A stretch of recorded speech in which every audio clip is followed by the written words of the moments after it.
चलो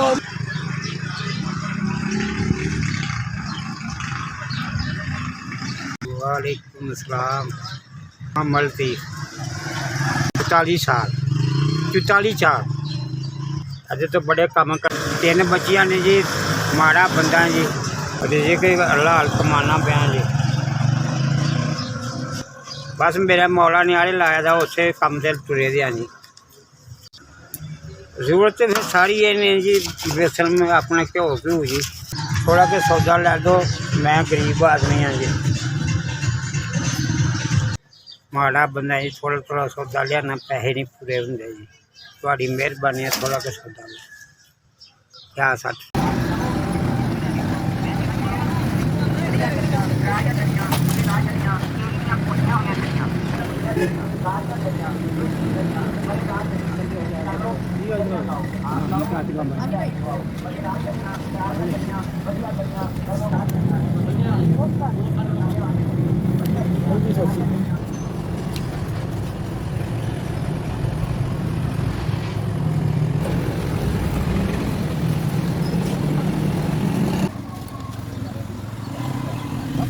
हाँ जी।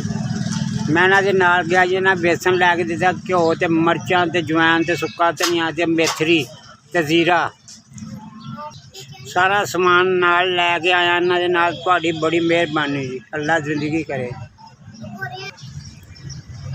अल्लाह तुहाडी जिंदगी करे। 5000 का सौदा लै दिता अल्लाह तुहाडी जिंदगी बहुती बहुती करे जी। माड़ा बंदा बड़ी मेहरबानी तुसीं मेरे ते हल्फ रखिया जी। SBS बड़ी मेहरबानी तुहाडी इन्हां मैनूं 5000 का सौदा लै दिता है।